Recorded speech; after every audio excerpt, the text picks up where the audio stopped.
আসসালামু আলাইকুম রহমতুল্লাহ। এমকে তোমার রচিত easy plus hand note and বিশ্ববাণীর বই পক্ষ থেকে আপনাদের স্বাগত। আজকের টিটেলের বিষয় অ্যাডজাস্টমেন্ট প্রসেস, অষ্টম ক্লাস। আজকের ক্লাসে আমরা এই অধ্যায়ের বোর্ড প্রশ্ন সমাধান করব 2006 সাল থেকে 2010 সাল পর্যন্ত। তাই চলুন প্রথমে আমরা 6 সাল থেকে শুরু করি। আমাদের বইয়ের প্রবলেম নাম্বার 52। প্রশ্নটি দেখা যাচ্ছে এখানে একটি র মিল দেওয়া আছে আর অ্যাডিশনাল ইনফরমেশন দেওয়া আছে। প্রশ্ন থেকে আমরা চিনতে পারলাম 2 নম্বর ফরম্যাটের অঙ্ক, one trial balance and other information. এই ফরম্যাটের অঙ্ক সমাধান করতে হলে প্রথমে আমাদের প্রশ্নটি ভালোভাবে পড়ে দেখতে হবে যে কয় মাসের অঙ্ক, তারিখটা খেয়াল করতে হবে। তারপর দ্বিতীয় খেয়াল করতে হবে ব্যালেন্সে খরচগুলো কি সম্পদ পদ্ধতিতে দেওয়া আছে নাকি খরচ পদ্ধতিতে দেওয়া আছে। সম্পদ ভিত্তিতে দেওয়া থাকলে খরচের জাবেদা দিতে হয়, আর খরচ ভিত্তিতে দেওয়া থাকলে সম্পদটুকু জাবেদা করতে হয়। যেমন ইন্স্যুরেন্স এক্সপেন্স লেখা আছে, স্যালারি এক্সপেন্স লেখা আছে, সাপ্লাইজ এক্সপেন্স লেখা আছে, এটা খরচ পদ্ধতিতে লেখা আছে। শুধুমাত্র প্রিপেইডটা জাবেদা হবে, অর্থাৎ অগ্রিম খরচটা জাবেদা হবে সম্পদ হিসেবে। এখন আসুন, উপরে আমরা দেখলাম প্রশ্ন বলছে Cynthia graphics company was establish on January 1 জানুয়ারি মাসে 1 তারিখে শুরু হয়েছে 2006 সালে by Sylvie Cynthia at the end of first 6 month, প্রথম 6 মাসে শেষ হবে, অর্থাৎ 6 মাসের অঙ্ক। The 6 মাসের operation, the trial balance contain the following account balance. 6 মাসের যে ব্যালেন্সগুলো হয়েছে এখানে খতিয়ানের ব্যালেন্সগুলো দেওয়া আছে। আর ভিতরে যে খরচগুলো দেখলাম সব খরচ পদ্ধতিতে লেখা আছে, কোনো সম্পদ পদ্ধতি নেই। তাহলে জাবেদা করার সময় এখানে আমাদের প্রিপেইড ইন্স্যুরেন্স লিখতে হবে ডেবিট, আর ইন্স্যুরেন্স এক্সপেন্স ক্রেডিট করতে হবে। আর যাই হোক, এবার আসি আমরা অ্যাডিশনাল ইনফরমেশন থেকে আসি। ইনফরমেশন আছে 6টি। যেহেতু 6টি ইনফরমেশন দেওয়া আছে তাহলে 6টা জাবেদা করতে হবে। 1 জুন 30, 2000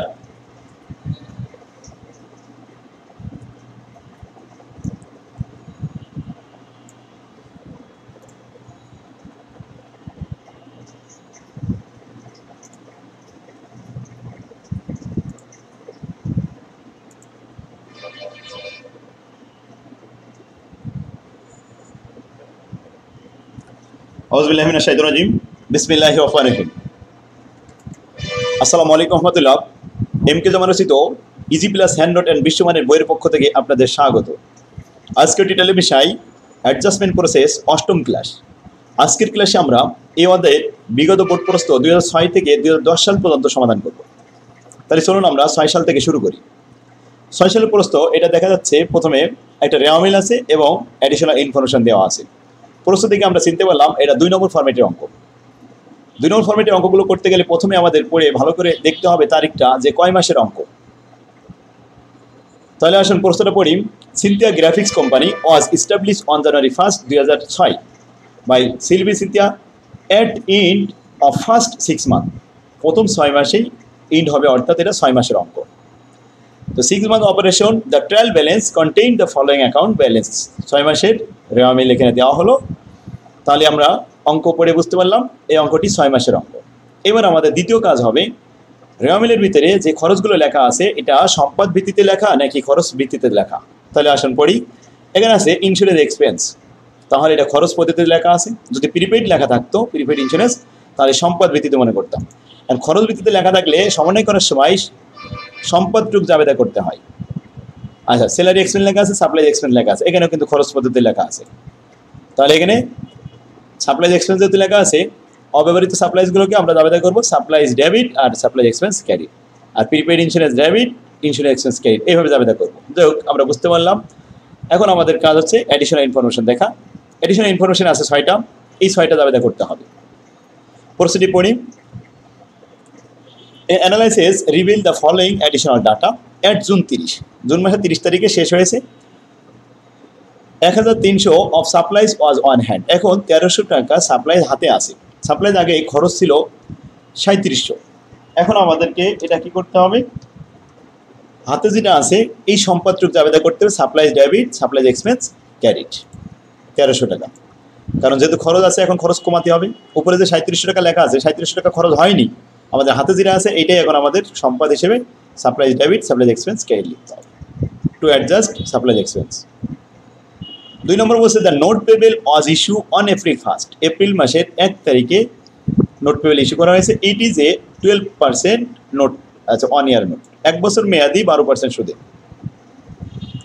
আমাদের অঙ্কটা হচ্ছে 30 জুন পর্যন্ত শেষ হবে, এপ্রিল মাস থেকে শুরু হচ্ছে, তাহলে এপ্রিল মে জুন 3 মাস, 3 মাসের ইন্টারেস্ট আমাদের হিসাব করতে, interest expense debit, interest payable credit.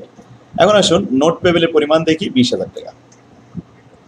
তাহলে আমরা 20,000 টাকার উপরে 12% করবো, 12 মাস দিয়ে ভাগ করে 3 মাস দিয়ে গুণ করবো, এতে 600 টাকা আসবে। Interest expense debit, interest payable credit, এটা হলো অ্যাডজাস্টিং এর ভাষা হবে interest expense to interest payable. এরপর আসুন 3 number, the balance of the insurance expenses is the premium on a 1 year policy. Insurance এক্সপেন্সে দেওয়া আছে মিলে এটা 1 বছরের পলিসি, 1 বছর কয় মাস? 12 মাস। এখন শুরু হচ্ছে ডেটেড দ্য জুন 1, জুন মাসের 1 তারিখ থেকে শুরু হচ্ছে, জুন মাসের 30 তারিখে শেষ হয়ে যাচ্ছে, তাহলে 1 মাস ইউজ হয়েছে মাত্র। 12 মাসের ভিতরে 1 মাস যদি ইউজ হয় আর 11 মাস হাতে থেকে যায়। এখন আমরা ইন্স্যুরেন্স দেখতে পাচ্ছি এখানে 1800 আছে, 1800কে যদি 12 দিয়ে ভাগ করি আমাদের প্রতি মাসে আসবে 150 টাকা। 150 টাকা। এবার আমরা জাবেদার ভাষা দিব প্রিপেইড ইন্স্যুরেন্স ডেবিট, তাহলে প্রিপেইড থাকবে 11 মাসের, তাহলে 11 মাসে যা হবে সেটা আমরা হিসাব করে বলবো প্রিপেইড ইন্স্যুরেন্স ডেবিট আর ইন্স্যুরেন্স এক্সপেন্স ক্রেডিট। ক্লিয়ার? তাহলে সম্পদটুক জাবেদা হচ্ছে, আর যদি সম্পদ লেখা থাকতো তাহলে খরচটুক জাবেদা হতো। বুঝতে পারছেন? এট জুন 30 দ্য কন্টেইন এখানে বলছে কনসাল্টিং ফিস অফ টাকা 1100 আর আনপেড আনআর্নড। কনসাল্টিং ফিস রেভিনিউ আনআর্নড আছে কত? 1100 টাকা। এখন উপরে কনসাল্টিং রেভিনিউ দেখা যাচ্ছে লেখা আছে 6000 টাকা, 6000 এর মধ্যে আনআর্নড আছে 1100, তাহলে হ্যাজ নট বিন আর্ন, এখনো আয় হয়নি। তো কনসাল্টিং রেভিনিউ ডেবিট হবে আর আনআর্ন কনসাল্টিং রেভিনিউ ক্রেডিট করতে হবে 1100 টাকা। 4 number entry consulting revenue debit, unearned consulting revenue credit. বাস্তবায়নটি বলা হচ্ছে graphics revenue earned but unrecorded June 30 totaling 200 টাকা। এখন গ্রাফিক্স রেভিনিউ আমরা লিখবো অ্যাকাউন্ট রিসিভ ডেবিট আর গ্রাফিক্স রেভিনিউ ক্রেডিট, কারণ এটা বকেয়া আয় করা হয়েছে কিন্তু টাকা পাওয়া যায়নি। ডিপ্রিসিয়েশন চার্জ 10% অন ইকুইপমেন্ট পার ইয়ার, ইকুইপমেন্টের উপরে 10% অবশ্যই হবে, কিন্তু আমাদের অঙ্কটা 6 মাসের, এই জন্য অর্ধেক করতে হবে। তো ইকুইপমেন্টের পরিমাণ দেওয়া আছে এখানে 45,000, এই 10% করলে 4500, তার অর্ধেক করলে 2250। Depreciation expense debit, accumulated depreciation credit 2250 টাকা। আশা করি সবাই বুঝতে পারছেন, এই ছিল অ্যাডজাস্টিং। এবার আসুন আরেকটা অঙ্ক দেখি আমরা, পরের অঙ্ক 7 সাল। 7 সালে দেখা যাচ্ছে এখানে একটা ট্রায়াল ব্যালেন্স দেওয়া রয়েছে, Jabbar started the consulting business, A trial balance of his business ইন্ড first year. দেখুন 1 বছরের অঙ্ক। এখন যেহেতু একটা রেওয়ামিল দেওয়া আছে, তাহলে রেওয়ামিল থাকলে আমাদের তারিখ খেয়াল করতে হবে, যে তারিখটা কয় মাসের অঙ্ক কয় দিনের অঙ্ক এটা খেয়াল করতে হবে। তো end of the first year গিভেনগুলো নিচে দেওয়া হলো। তো 1 বছরের অঙ্ক সামনে দেওয়া আছে রেন্ট পেইড ইন অ্যাডভান্স। এখন ওইখানে আমাদের রেন্ট এক্সপেন্স দেওয়া ছিল 18,000, অ্যাডভান্স হয়ে গেছে কত? 8,000। তাহলে যেটা সম্পদ আছে, যেহেতু রেওয়ামিলে আমাদের খরচ ভিত্তিতে লেখা আছে, তাহলে সম্পদটুকু জাবেদা করতে হবে prepaid rent debit, rent credit, এই যে প্রিপেইড রেন্ট ডেবিট আর রেন্ট এক্সপেন্স ক্রেডিট। ক্লিয়ার? তাহলে আমাদের প্রিপেইড রেন্ট আছে কত? 4,000 টাকা। এরপর আসে supplies total on hand, supplies আছে হাতে 7,000, সাপ্লাইজ এক্সপেন্স লেখা ছিল 8,000, হাতে আছে আমাদের 7,000। এই 7,000 লিখতে হবে সাপ্লাইজ ডেবিট আর সাপ্লাইজ এক্সপেন্স ক্রেডিট 7,000 টাকা। এখানে আমাদের মিস্টেক হয়েছে, এটা হবে 3,000 টাকা। এবার আসুন স্যালারি ডিউ 10,000 টাকা, salary expense debit, salary payable credit. Apprenticeship premium was receive for 5 years, 5 বছরের জন্য রিসিভ করা হয়েছে। তাহলে অ্যাপ্রেন্টিসশিপ রেভিনিউ যেটা আছে আমাদের 10,000 টাকা, এটা 5 বছরের জন্য, কিন্তু আমাদের অঙ্ক তো 1 বছরের। তো 1 বছরে আয় হবে আর 4 বছরের আনআর্ন থাকবে। আনআর্ন অ্যাপ্রেন্টিসশিপ রেভিনিউ এখন ক্রেডিট করতে হবে আর অ্যাপ্রেন্টিসশিপ রেভিনিউ ডেবিট করতে হবে। তো apprenticeship revenue debit, unearned apprenticeship revenue credit. তাহলে 2,000 টাকা হ্যাজ বিন আর্ন হয়েছে আর 8,000 টাকা আনআর্ন অবস্থায় আছে। ক্লিয়ার?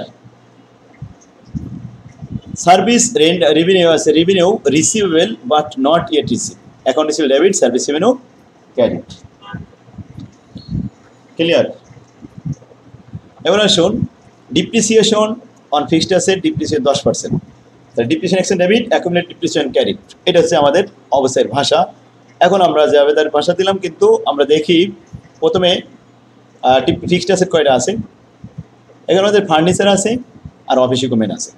ফার্নিচারের উপরে 5,000 হবে 10% করলে, আর এটা হবে 3800, দুটো মিলে 8,800। তাহলে ডিপ্রিসিয়েশনে যাবে, এটা দেখি depreciation expense debit, accumulated depreciation on furniture credit এবং accumulated depreciation on equipment credit ৮,৮০০ টাকা। নেক্সট নাম্বার ইন্স্যুরেন্স এক্সপায়ার্ড ৩,০০০ টাকা। এক্সপায়ার্ড মানে খরচ হয়েছে ৩,০০০। এখন উপরে কি খরচ লেখা ছিল নাকি প্রিপেইড লেখা ছিল সেদিক দেখতে হবে। প্রিপেইড ইন্স্যুরেন্স লেখা ছিল ৫,০০০, খালি খরচ হয়েছে কত ৩,০০০। এইটুকু জাবেদা করতে হবে। Insurance expense debit, prepaid insurance credit ৩,০০০ টাকা। এই যে clear. Number next ৮ number unearned revenue earned during the year has been earned হয়েছে, তাহলে unearned revenue ডেবিট আর সার্ভিস রেভিনিউ ক্রেডিট ৮ নম্বরে ৪,০০০ টাকা। ৪,০০০ টাকা এখানে একটা মিস্টেক হয়েছে, এখানে হবে হ্যাঁ ৪,০০০ টাকা। ওকে ঠিক আছে। Give the closing entry. এখন আমরা জানি ক্লোজিং এন্ট্রি হয় শুধুমাত্র আয়গুলো, আয়গুলো বন্ধ করতে হয়, সমস্ত আয় বন্ধ করতে হয় ইনকাম সামারিতে, সমস্ত ব্যয় বন্ধ করতে হয় ইনকাম সামারিতে। তো আমরা রেওয়ামিল থেকে সমস্ত আয়গুলো নিয়ে আসলাম। সার্ভিস রেভিনিউ ৭১,৬০০ ছিল আর তার সাথে আবার জাবেদা হয়েছে, এটা অ্যাডজাস্ট করে নিলাম। সার্ভিস রেভিনিউ আর অ্যাপ্রেন্টিসশিপ রেভিনিউ দুটোই রেভিনিউ ছিল, এই দুইটা রেভিনিউ যোগ করে ৮২,৬০০ টাকা হয়েছে ইনকাম সামারি ক্রেডিট। ক্লিয়ার। এবার ইনকাম সামারি ডেবিট আর অল এক্সপেন্সেস ক্রেডিট। এখন অল এক্সপেন্সেস কী কী ছিল? এক্সপেন্স আমাদের রেওয়ামিলে যেগুলো ছিল rent expense, utility expense, supply expense, salary expense, এইগুলোর সাথে আবার কিছু সমন্বয় হয়েছে। তো সমন্বয় অ্যাডজাস্ট করে নিয়ে আমি এখানে দেখালাম। তাহলে supply expense, rent expense, insurance expense, utility expense, salary expense, depreciation expense সব মিলে যোগ করে ৮২,৬০০ হয়েছে। এখন ব্যয় হয়েছে ৮২,৬০০, আয় হয়েছে ৮২,৬০০। লস হয়নি, লাভ হয়নি। লাভ লস কিছু না হইলে প্রফিট লস বন্ধ করা জাবেদা, ক্লোজিংটা হবে না। আর এখানে ড্রয়িং নেই বলে ড্রয়িংয়ে জাবেদা হলো না। আমরা জানি ক্লোজিংয়ের জাবেদা হয় ৪টা, এন্ট্রি হয় কয়টা? ৪টা। সমস্ত আয় বন্ধ করতে হয়, সমস্ত ব্যয় বন্ধ করতে হয়। আয় ব্যয় তুলনা করে লাভ অথবা লস হলেই জাবেদা করতে হয় ক্লোজিং এন্ট্রি। এরপরে ড্রয়িং থাকলে উত্তোলনের একটা জাবেদা করতে হয়। যেহেতু ড্রয়িং নেই জাবেদা করলাম না, লাভ লস কিছু হয়নি, জাবেদা করলাম না। এখন আসুন reversing entry. Reversing entry rules হচ্ছে কয়টা? ৪টা। কী কী? অগ্রিম আয়, অগ্রিম ব্যয়, বকেয়া আয়, বকেয়া ব্যয়। এখন এটা আমরা দেখতে হবে অ্যাডজাস্টিংয়ের মধ্যে। অ্যাডজাস্টিংয়ের মধ্যে যেগুলো, যেমন প্রিপেইড ডেবিট হলে রিভার্সিং হবে। তাহলে এখন রিভার্সিং করবো আমরা rent expense debit, prepaid rent credit. আর সাপ্লাইজ ডেবিট হয়েছে তাহলে এটাও আমাদের রিভার্সিং হবে, যে সাপ্লাইজ এখন ডেবিট হয়েছে তো অ্যাডজাস্টিংয়ে ক্রেডিট হবে, তাহলে এখন সাপ্লাইজ আর supplies expense debit, supplies credit. Salary expense debit, salary payable credit, বকেয়া ব্যয়, বকেয়া ব্যয় রিভার্সিং হয়। Apprenticeship revenue debit, unearned apprenticeship revenue credit. Unearned যদি কখনো ক্রেডিট হয় তাহলে রিভার্সিং হয়। রিভার্সিংয়ে কী লিখতে হবে? আনআর্নড অ্যাপ্রেন্টিসশিপ রেভিনিউ ডেবিট আর apprenticeship revenue credit. Account receivable debit, service revenue credit, এটা বকেয়া আয়, বকেয়া আয় রিভার্সিং হয়। অ্যাকাউন্ট রিসিভেবল ক্রেডিট হবে আর সার্ভিস রেভিনিউ ডেবিট হবে। ডিপ্রিসিয়েশন রিভার্সিং হয় না। Insurance expenses debit, prepaid insurance credit. Prepaid কখনো ক্রেডিট হলে রিভার্সিং হবে না, আনআর্নড ডেবিট হলে রিভার্সিং হবে না, কিন্তু আনআর্নড যদি ক্রেডিট হয় তাহলে রিভার্সিং হবে। তো আসলে এরপরের জাবেদাটা আমরা এটার পরের অঙ্ক দেখি। ৮ সালে আসছে, একটা রেওয়ামিল দেওয়া আছে। এখানে জুন ৩০, জুনের যেহেতু এখানে তারিখটা দেখা যাচ্ছে জুন ৩০-এ শেষ হয়েছে, অর্থাৎ এটা আমাদের জানালে যায় জুন ৩০ এক মাসেরই হয়েছে, এটা ১ মাসের অঙ্ক। ঠিক আছে, দেখুন তাহলে আমরা একটা রেওয়ামিল দেখতে পাচ্ছি আর কিছু অ্যাডিশনাল ইনফরমেশান আছে। এটা হচ্ছে ২ number format, on trial balance and other information. এই ইনফরমেশান আছে কয়টা? 7টা। এই 7টা অ্যাডজাস্টিং করতে হবে। তো এটা আপনাদের বাড়ির কাজ থাকবে, আজকে এটা বাসায় করবেন। এবার ৯ সালে আসুন। ৯ সালে আসছে উইদাউট ট্রায়াল ব্যালেন্স, খুবই সহজ একটা অঙ্ক, ১ নম্বর ফর্মেট থেকে আসছে। দ্য ফলোয়িং ২০১৭ সালে ইনফরমেশন অ্যাভেলেবেল কনসার্নিং, এখানে বলছে the Kamal enterprise which adjust and close it the account every December ৩১। প্রতি বছরেই ক্লোজ হয় ডিসেম্বরে ৩১ তারিখে তাদের হিসাব ক্লোজ হয়। ব্যালেন্সগুলো দেওয়া আছে 8টি, এখানে এন্ট্রি দেওয়া আছে, প্রত্যেকটা স্পেসিফিকভাবে ইন্ডিপেন্ডেন্ট, স্বাধীনভাবে দেওয়া আছে এন্ট্রিগুলো। Bad debt expenses is estimated to be 1% annual sale. সেলের বিক্রয়ের উপরে, বাৎসরিক বিক্রয়ের উপরে 1% ব্যাড ডেট হবে। The total sale of the year 5 lakh. 5 লক্ষ টাকার উপরে আমরা এখন ব্যাড ডেট ধার্য করবো। তাহলে ব্যাড ডেট এক্সপেন্স ডেবিট আর provision for bad debt credit, allowance for bad debt credit. Clear? কত টাকা? 5 লক্ষর উপরে 1% করলে 5,000 টাকা হয়। 2 number salary accrued but unpaid. Salary বকেয়া আছে, বেতন বকেয়া আছে 9,000 টাকা অন ডিসেম্বর 31, 17 সাল, and has not been paid or recorded. লেখাও হয়নি, দেওয়া হয়নি। Salary expense debit, salary payable credit. The utility bill of টাকা 3900 অ্যারাইভ অন ডিসেম্বর 31 ডিসেম্বর পর্যন্ত ইউটিলিটি বিল হয়েছে 3900 টাকা and has not been paid, এটা দেওয়া হয়নি, তাহলে লিখতে হবে ইউটিলিটি এক্সপেন্সে debit, utility payable credit. Number 4, account of supplies indicate that the stored supplies account should be reduced by 1000 টাকা। stored supplies কমে গেছে 1000 টাকা, তাহলে এটা খরচ হয়েছে 1000। and office supplies reduced by 2000 টাকা, অফিস সাপ্লাইজ খরচ হয়েছে 2000 আর 1000 3000 টাকা সাপ্লাইজ এক্সপেন্সে ডেবিট, আর stored supplies credit 1000, office supplies credit 2000 for supplies expenses. তাহলে 4 নম্বর এন্ট্রিটা একটু দেখেন, stored supplies expense debit, supplies এক্সপেন্সে ডেবিট, stored supplies ক্রেডিট আর অফিস সাপ্লাইজ ক্রেডিট, দুইটা ক্রেডিট একটা ডেবিট, 3000 টাকা হয়েছে। Next number 5, the company hold a 10,000 টাকা 10% 5 month note receivable. Note receivable করে ইন্টারেস্ট হলে সেই ইন্টারেস্ট ইনকাম হয়। ডেটেড সেপ্টেম্বর 1 থেকে শুরু হবে। ফ্রম এ কাস্টমার, একটা কাস্টমারের কাছ থেকে এটা পেয়েছে। The interest is to be collected on the maturity শেষ হওয়ার পরে তারপরে ইন্টারেস্ট আদায় হবে।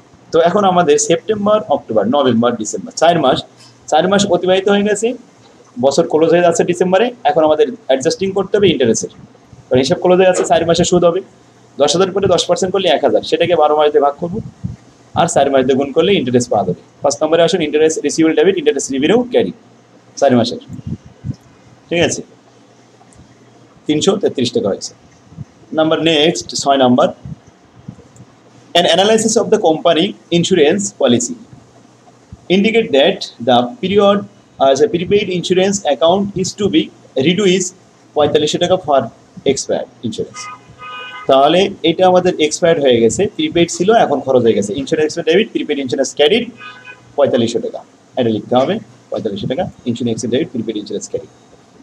7 নম্বর বলছে the income tax rate 40% on the current income, চলতি বছরের ইনকামের উপরে 40% ট্যাক্স দিতে হবে। The payable in the first quarter of the next ইয়ারে ফার্স্ট কোয়ার্টারে দিতে হবে, অর্থাৎ পরবর্তী বছরে জানুয়ারি থেকে মার্চ মাসের মধ্যে পেইড করতে হবে চলতি বছরের আয়ের উপরে 40% tax. অ্যাজুমিং that the income tax for the income ইয়ার 50,000 উপরে 40% কত হয়? 4% 20,000 টাকা। তাহলে আমরা লিখব 7 number entry, income tax expense debit, income tax payable credit 20,000 টাকা। 8 নম্বর বলছে building with a cost of টাকা 1,50,400, 20 ইয়ার্স সার্ভিস লাইফ, আজকাল কত? 20 বছর, 5,400 resident value is to be depreciated. The straight line method of depreciation হবে straight line মেথডে। 1,50,400 থেকে 5400 আগে মাইনাস করে নেব, থাকবে 1,45,000, সেটাকে 20 বছর দ্বারা ভাগ করার পরে এটা